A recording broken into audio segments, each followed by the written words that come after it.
You see, Mr. Yengeni was not happy here. I don't even want to lie to you. Let's take a listen and you will see what I'm talking about. Alliance with the ANC in a manner contrary to the AIM's policies and objectives of the ANC. Mr. Yengeni, were you watching that briefing yesterday and how did you feel about it? Which briefing? Well, with the ANC's announcement that's this giving the details on the expulsion. No, I was not watching it. What is your reaction in the aftermath now that the decision is out? We have had the announcement yesterday, and I had a consultation with the former president on Sunday at his house here in Forest Town around about midday, and I reported to him about the DC process and the possible outcomes. So we had a discussion, and then we left agreeing that we were going to wait for the announcement. Lo and behold, there was a leak late in the afternoon, and the whole thing was out in the public domain. A leak? Which we had a very, we were shocked when we saw that, because we'd have expected that the DC would communicate with us instead of reading about its conclusions in the media. And so I've not spoken to Comrade Zuma since the leak, and yesterday they sent me the official document. So I will need to talk to him and consult about his response to this matter. It's not my matter. Yeah. It's his matter. I'm simply representing him. How would you describe him for us, Mr. Yengeni, the weekend conversation that you had? We'll talk a little bit more about what happened in the DC itself when you left, and there were some issues relating to some of the technical things, and I want to get into what you would have said had you stayed as an emissary of Mr. Zuma. But what was his demeanor like after you related to him? You know, how things went in the DC to the point where you left. What was his reaction? What was his state of mind? Well, you'll be surprised. His demeanor was that of a person who was very relaxed. Actually, we were laughing throughout the conversation when I was telling him the story of what transpired.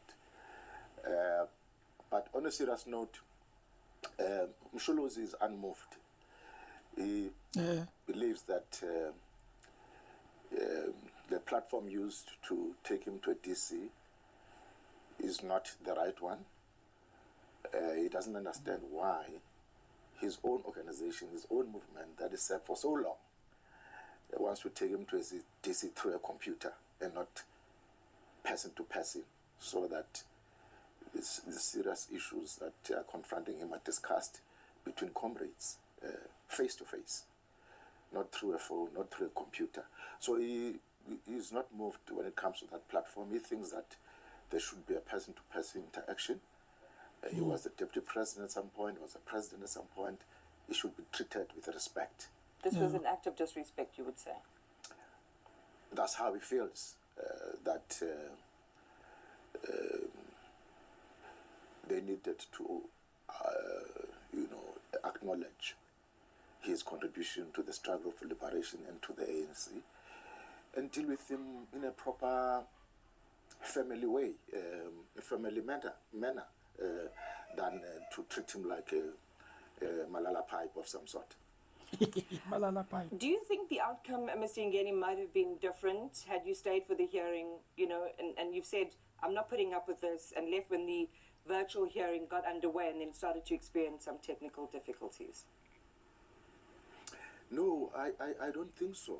I think when I listened and in these deliberations with the DC of the ANC, the sense that I got was these people have already decided the direction they're going to take. And nothing is going to stop them. I actually agree with that. Even when I persuaded them to allow me to have a pre-hearing so that we can take care of the logistical and operational issues before us. And I was trying to convince them that I'm new in the process. I need time to familiarize myself with the detail. That was the first time that appeared in the DC. And I indicated to the chair of the DC that would want to have a conversation with his presenters so that we can agree on date and time. That very night when I got home, I got a letter from them to say the following day we are expected to appear before the pre-hearing at 12 o'clock. I was like, what is this now? They gave me the assurance that they'll consult me about the time, venue, date of the meeting, even the platform for that matter. But the letter simply instructed me to appear at 12 o'clock the following day.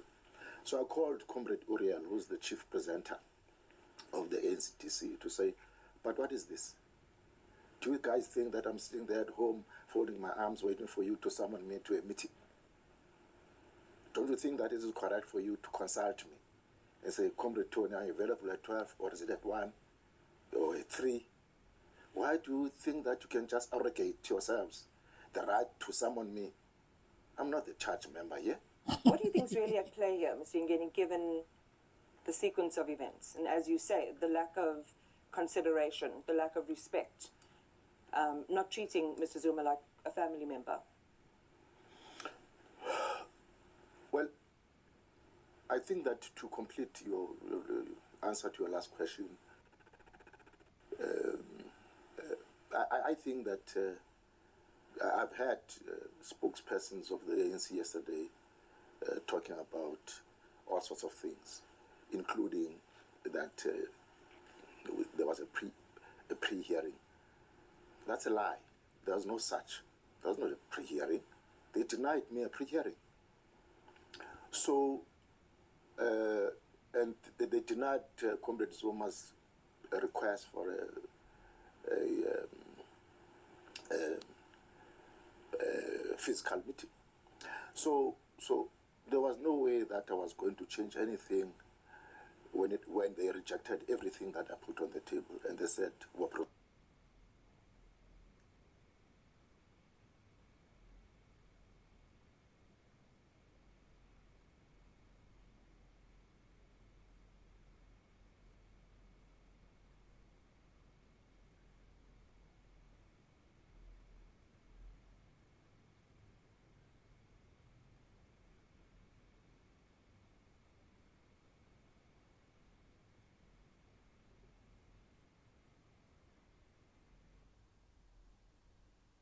take it or leave it.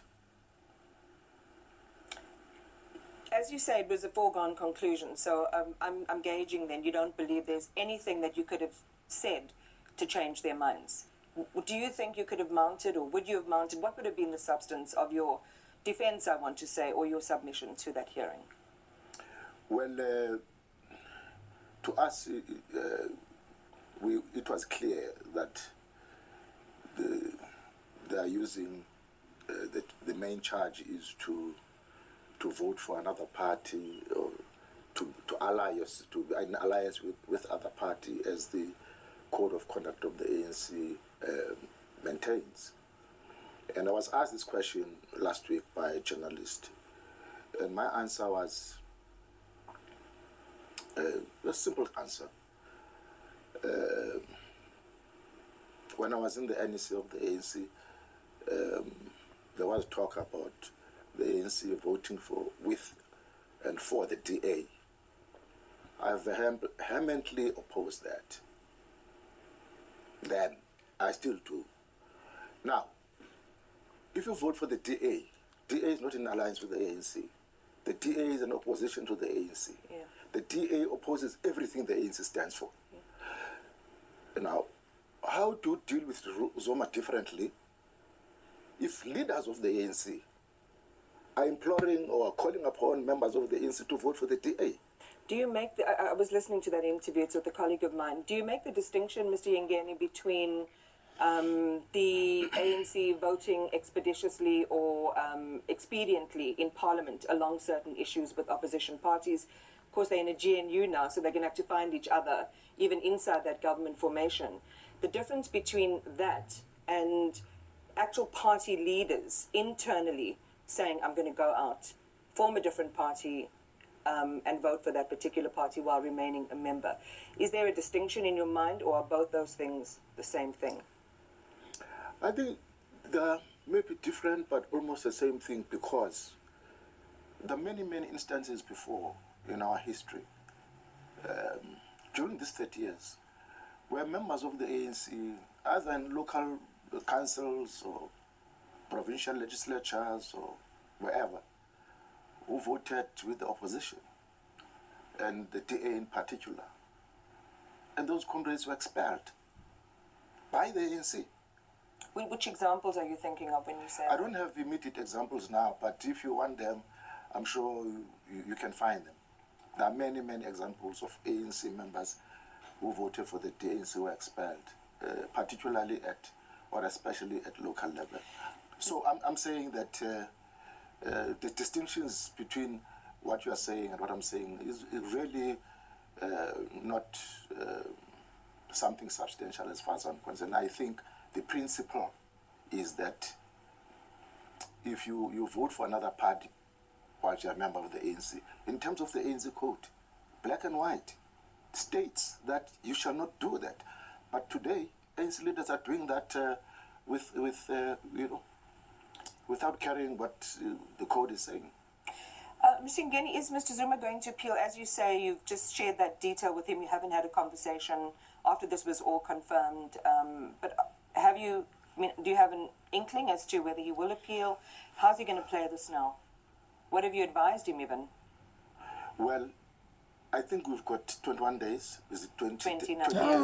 Zuma, he won't be there.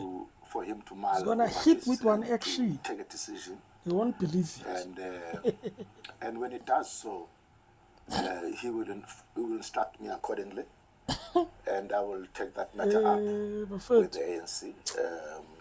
But for now, I think he's still consulting his lawyers. He's thinking over it, and I'm certain that in due course he will come back and say this is the next line of march.